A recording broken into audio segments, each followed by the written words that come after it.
Station number 4. Jesus is the Christ, the Son of the living God. There is but one true and living God, and I'm not changing my mind. Aftercare questions on page 197. I'm actually on page 195 in your textbook right now. This document on page 197 of your manual is a tool that I have used from the very beginning of my counseling in 1976. I've had many patients that have completed as much as 30-day inpatient programs prior to becoming a patient with Christian Counseling and Addiction Services, but they have not been taught the therapeutic concepts that this tool conveys. Your client or your friend on page 197, they should answer yes to all these questions except for questions 17 and 24. And those questions will be appropriately no. All negative responses, this is towards the end of your stations with them, they need to be clarified at this point.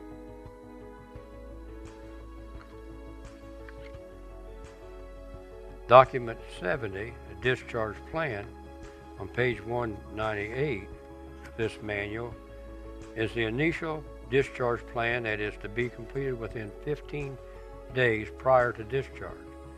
Please review the initial treatment plan and the treatment plan updates with the client and evaluate their personal successes in respect to their personal goals. There should be a treatment plan update for each 60 days that your client was in treatment. Each 60 days, you updated your treatment plan. So on page 198, it talks about a discharge planning and the client's outcome for achieving each goal of their treatment. Refer to all those past treatment plans that you have in your file for this patient, so that you can readily see that hey, these are ones that you've achieved, and then based on that, the recommendations for care after discharge. And on page 199, the discharge summary, and this is to be completed 30 days following discharge. And I explained to my clients in the very beginning of my sessions that after you're discharged, don't think you're over, because there's another session following discharge, 30 days following discharge, and that's for the discharge summary. At that point, you see in the middle of the page it says final evaluation. That final evaluation on page 199, this is to be completed by you, not the client, not the patient, but your final evaluation. I want you to look at these folders on the screen at this point, and you'll see up in the left-hand corner it says DRG forms. That's Dennis Ray Green. DRG forms, intake, groups, discharge, and these are the forms that I've used in my counseling, and they're yours. You can use them. Christian Counseling Addiction Services gave me permission years ago to use their name to develop these forms, and you can use them. You can change the name at the top of the page, at the bottom of the page, wherever it may appear, and you can see that this is your faith-based program. And there's an example of page 197 there. At the heading there is Christian Counseling and Addiction Services. In this DRG folders, you'll see these files, and they're numbered, like at the bottom of this page, on page 197. The bottom of the page is 69. So that aftercare questionnaire is number 69 document in this file. Before I go on, I want you to look in the second row, and you'll see help opening remarks. That's the opening remarks that I made this morning or this afternoon, whenever we started, and opening remarks, and that's the entire opening remarks. I just used a few of those remarks in that opening in session number 1. There's both in Word and also in PDF. Next to that, you see the help manual. That's this manual that you have right here. So you want to take it to a print shop and have more copies made, you're welcome to do it. And it's also in Word and in PDF. Group opening. Alcohol and drug ed. I grouped all the alcohol and drug ed out of this here manual and put it in one folder or one document, so that if you want to go page by page presenting alcohol and drug ed, you can do that in your stations. Faces of Meth, and also the Jacqueline Survives. Those are the 2 videos that we watched this morning, or in our earlier session. Sexual exposure chart is right there. Assembly of God. They have Assembly of God. I'm not a member of Assembly of God, but I found this on the internet, and it was real interesting. But they take a stand against the use of alcohol in any perspective. I thought it was interesting. Policies and procedures. That's our policies and procedures. I talked about that earlier, and there's the document right there that you can go in. You can change it however you want to. Back here at the top, DRG forms. Just a minute, we'll open that up. I'll show you. Next page is encourager. That's a weekly encourager I send out to people. HPSO. That's initials for my malpractice insurance company, and they did send me an article for years and years every month on malpractice insurance, and I think there's 55 different documents and on malpractice cases, and it's really good information about malpractice and things that you could look for in your own practice. Counseling tips. This is when you open up the DRG forms. This is what you're going to find. Counseling tip folder, professional files by category, and Transforming Minds support only. So if you want to do support, you can just support in your organization. You can go to this Transforming Minds support document or folder, and it's laid out there for a newcomers folder and group discussion folder and so forth. It's all laid out there so that you can use this material in a way for support only. If you want to use it for professional files, then those professional files are there in that folder. Once you open that professional folder, there's files on intake, multiple files that I use in my that I've used in my counseling, and it's all part of all these are files that we've been talking about and more. And then also discharge planning, their Transforming Minds family counseling sessions, and we'll talk about that more in a minute. It's anger management, assessment tools, Christian counsel, deactivation, serenity, different files there, life skills, and so forth.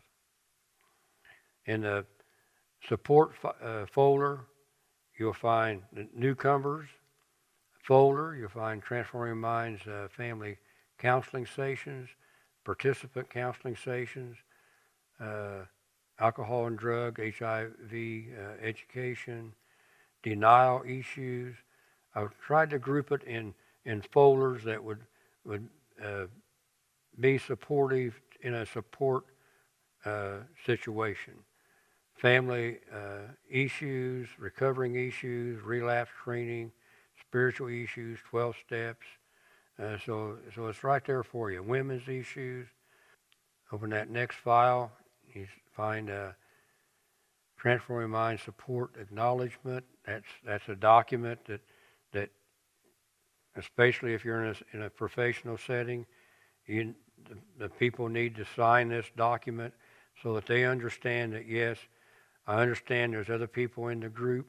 The professional cannot guarantee confidentiality, but that we're all liable for that, and that they understand that before they set in on your group session.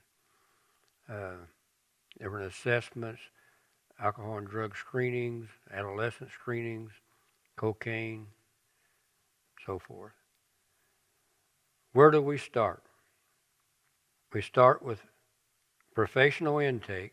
For the professionals, start with an intake folder, 1A, 1B, 1C.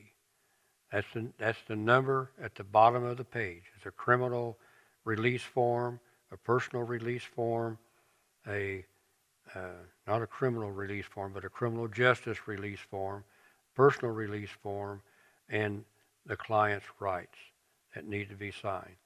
The support, that's where the professional starts. You know, you say, well, now, you mean I have to, after I listen to somebody for 15, 20 minutes, and they tell me their story and everything, then I got to pull out a release form? Yes, that's what you have to do. You have to pull out a release form and say, hey, look, you're wanting me to send information to your probation officer or your parole officer. I have to have your permission. If I can't have your permission, there's no reason for this session to continue. And so 1A or 1B, that's where you have to start. And then we can go on from there. 1C, once they give you permission to communicate with the people that you need to communicate to facilitate treatment, then yes, 1C is the client's rights. And that needs to be presented, and you go over that, and then you work your way into the assessment and so forth.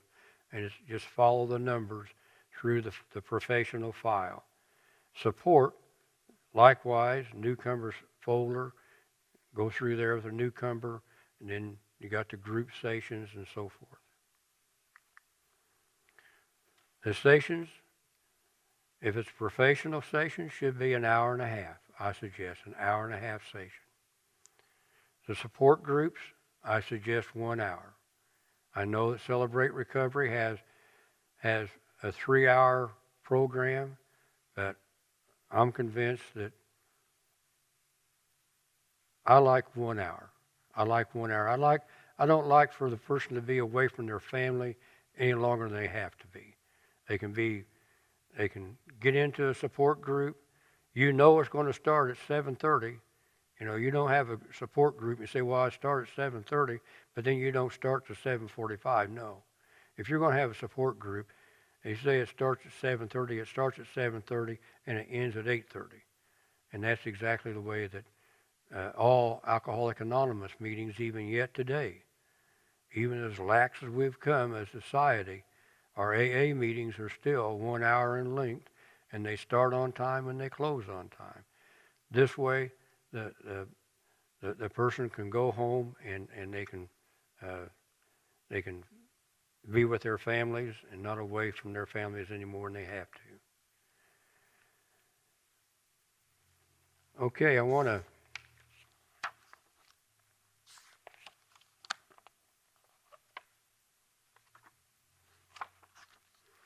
you to turn to page 201 in your workbook.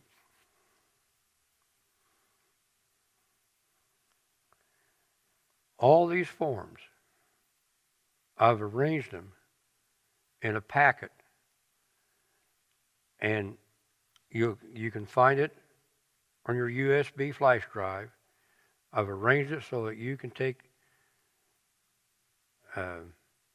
you can print off multiple copies, and they're all in a combined file. You don't have to print one at a time, but you can print off 5 or 6 documents for each group. And I've arranged it for there's 24 stations. There's 12 stations for the family to be involved, and there's 12 stations for the individual. And the family meets once a month. The individual comes to the family group, so he's attending twice a month. And then the individual comes to another group that is just for those that are dealing with their substance abuse. But you look at page 101, or 201, sorry, and it says station number 1. And you notice I have May. Why did I start with May? Why didn't I start with January? I don't know why I didn't start with January, but traditionally, for some reason, I get an influx of patients in May. And it seemed like that was the time to start. So, and they just kind of build on each other. But a person can come into your group, a family group. They come in once a month.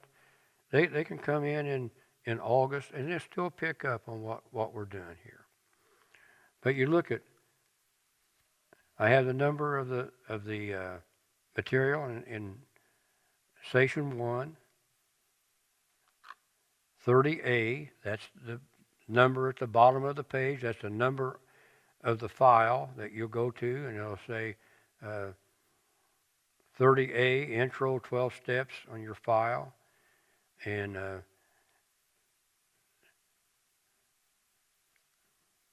number 2, step 1, is a short document on that. Maslow hierarchy of needs, the Bible and sex, nicotine screening, adult alcohol and drug screening, adolescent alcohol and drug screening, cocaine screening.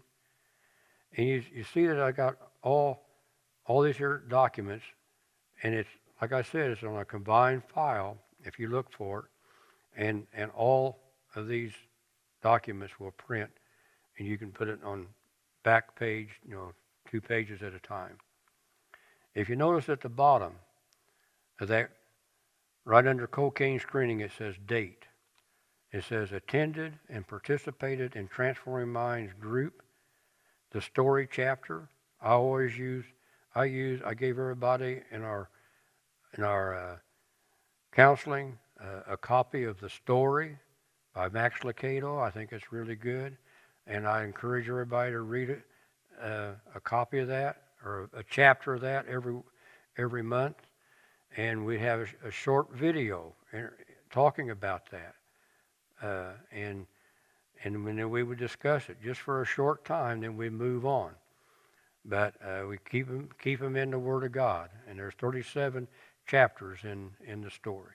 You don't have to do that. It's up to you. Whatever you want to do, you can have a devotional.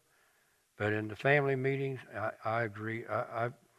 I would encourage that you have some type of a devotional or something. It says date, okay, September 29th, 2020. I copy all this and paste it in this client's number 438.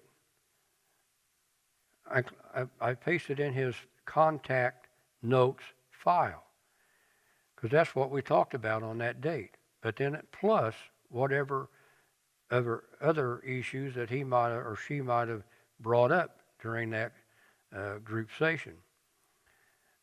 And I don't know. So at least I got that part out of the way. It's easy to document, and then I might put something else personal about their involvement in that situation, how they contributed or how they didn't contribute to that group that particular night. And notice that at the end of that sentence, it says, it got DRG in italics. DRG, that's Dennis Ray Green. That's required from professional perspective. When you put a note in your contact notes, it's required that you initial who put that in their file each time. Section 2, the same way, and Section 3, this is all family.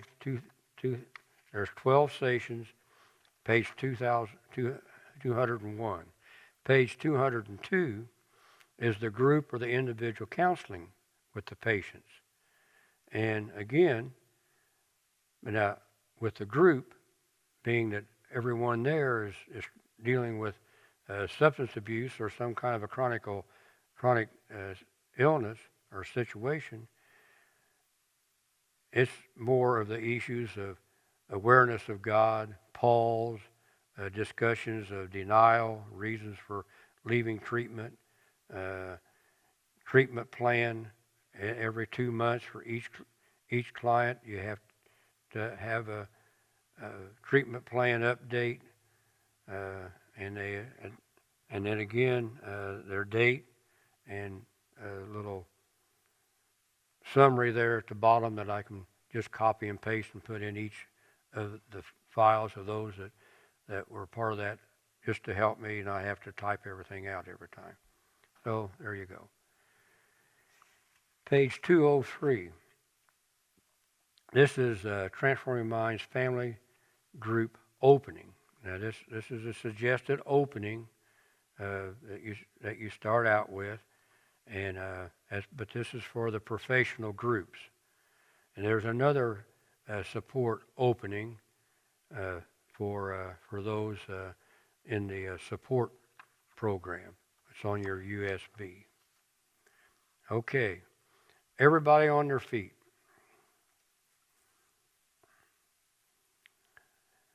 I'd like for you to divide up in groups of 3.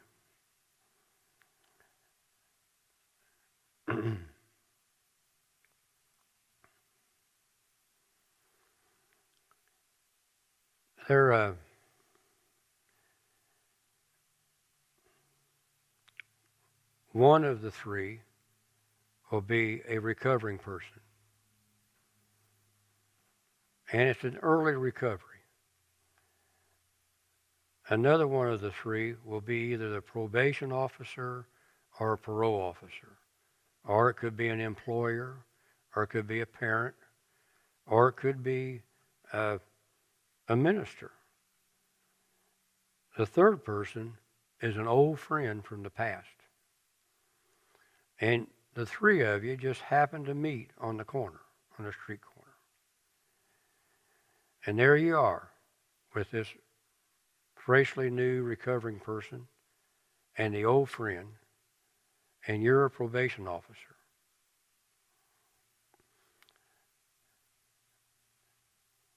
Let me like to have a couple of volunteers, but all I have is a laptop and a podium. So here's my laptop, and my laptop is a recovering person, and the podium is the old friend from the past. And I'm a probation officer. And the recovering person sees his old buddy and says, uh-oh. His eyes kind of roll and thought, oh, how am I going to explain this? Well, his old buddy comes up and he's saying, hey, I heard you was in substance abuse treatment. What are you doing in substance abuse treatment? You don't need anything like that. You never drank or you never used any more than any of the rest of us. You're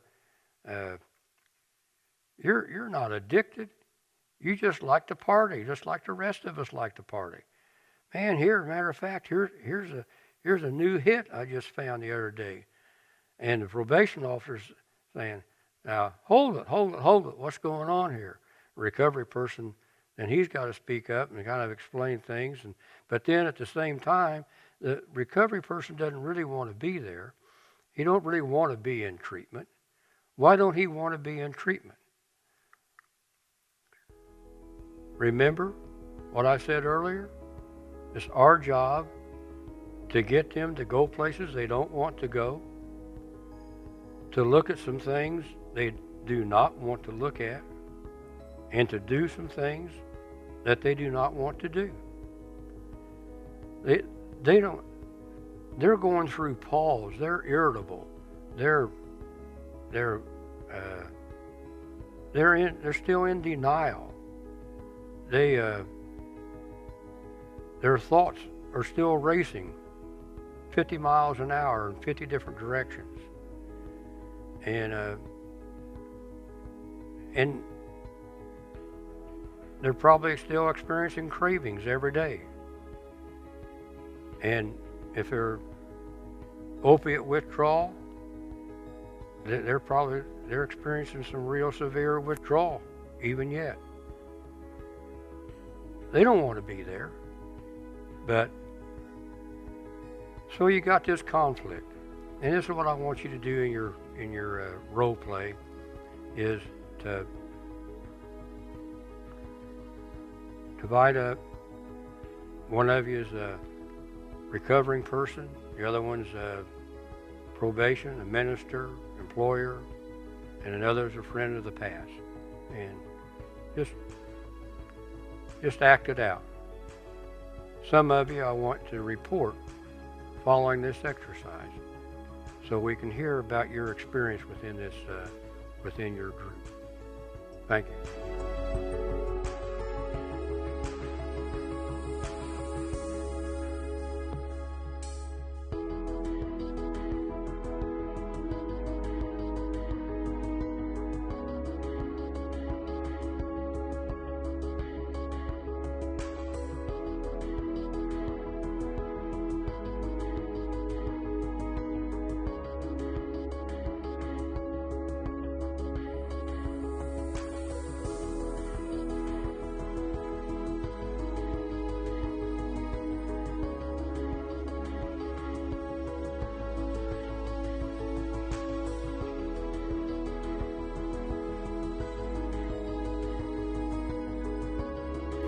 Okay, where do we start? Okay, what I say. Professionals, we start in the intake folder, 1A, 1B, 1C. Support group, or one-on-one, ministers, and the newcomers folder. That's where we start. I hope that when you do this, though, that you don't just start out with the forms. You allow your patient, your friend, you allow them time to relax, allow them time to vent, allow them time to talk about their situation, what's going on with them.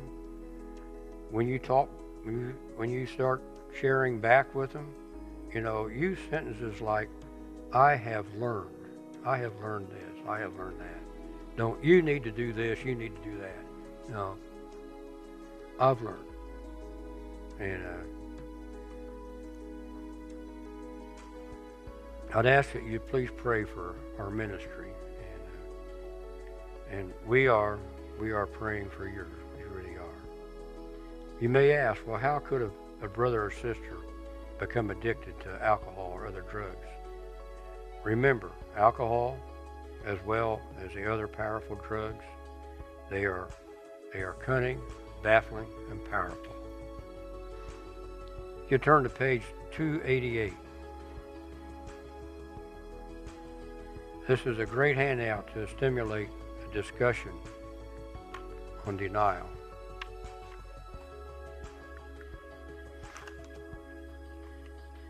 Five reasons addicts leave treatment early. Detox is too painful. I'm not like these people. I don't like it here. I already know this stuff. I can do this on my own. Here on page 289, there's another thought on denial. And this is lesson 32 out of 96, okay? But I had explained a lot of information up to 32. Lesson number 32 on addiction counseling. But in real life counseling, this session would be 4 or 5, the 4th or 5th session.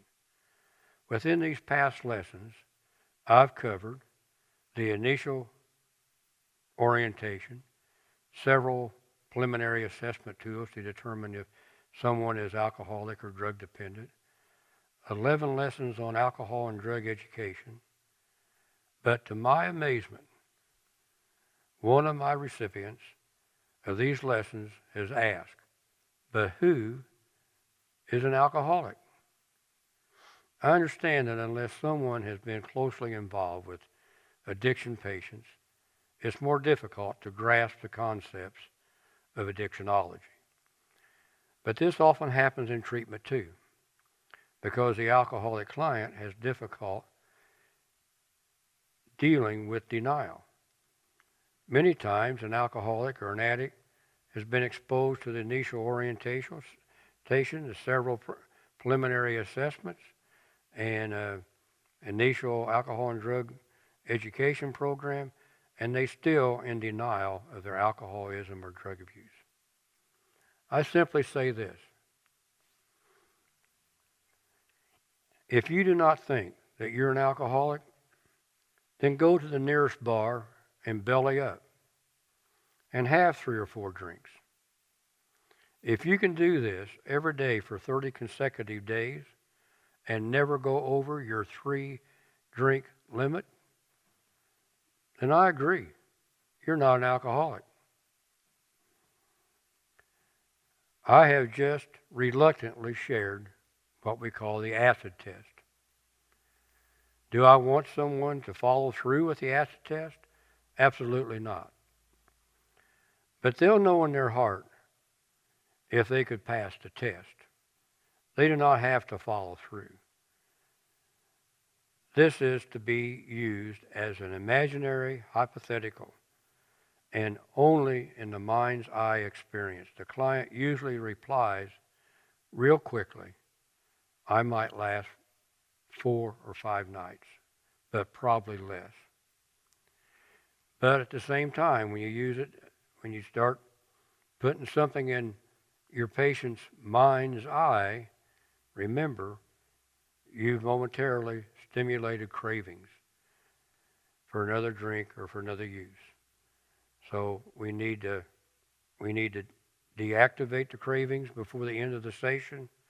We need to remind them of the coping skills, deep breathing, prayer, and so forth. This is my closing remarks. It's not in your manual.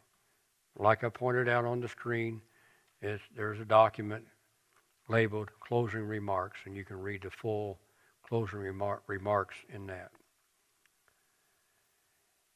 The misuse of and addiction to opioids is a serious national crisis in the United States. In 2006, nearly 2/3 of the overdose deaths in the United States involved an opioid. This has led public health officials to call the current opioid crisis the worst drug crisis in American history. Opioids are a class of powerful drugs, ranging from prescriptions to illegal drugs like heroin. Common pain medications legally available by a prescription include oxycodone, hydrocodone, Vicodin, morphine, and many others. Generally, these medications are intended to be used for a short-term period for 3 to 7 days to treat pain that's severe and does not respond to common over-the-counter painkillers. Opioids can be highly addictive, and as a result, overdoses and death are increasingly common. Dependence develops following repeated use. An individual can only function normally with the drug. The absence of the drug causes effects on the body, ranges from mild to potentially life-threatening. Some individuals who become dependent on opioids require medical support to discontinue use. Please remember, opioids and alcohol are both depressant drugs and act similarly on the brain and the central nervous system. The only safe way to avoid addiction is to not use these powerful drugs. After the individual becomes addicted, withdrawal and pause keeps them enslaved to these powerful drugs. Please, if they claim to love Jesus and His Word, be careful not to judge, Matthew chapter 7, but love in the same way that Jesus loved you, and bring forth fruit with patience. It's been an honor to serve you with this material. I pray that these sessions will help many folks and their families to a successful and full recovery. Please read the complete closing remarks on your USB flash drive. Also, please do not take this training manual home and put it on a shelf. Please read and study and use this manual. I would encourage each of you to continue to study the principles and the facts about substance abuse and mental health. What you receive today is free. No problem. But if someone wants to make a contribution to Christian counseling and addiction services, you're welcome. Our EIN number is 9006230021 for a tax deducted contribution. Thank you, thank you, thank you. I've been blessed beyond measure. Praise the Lord.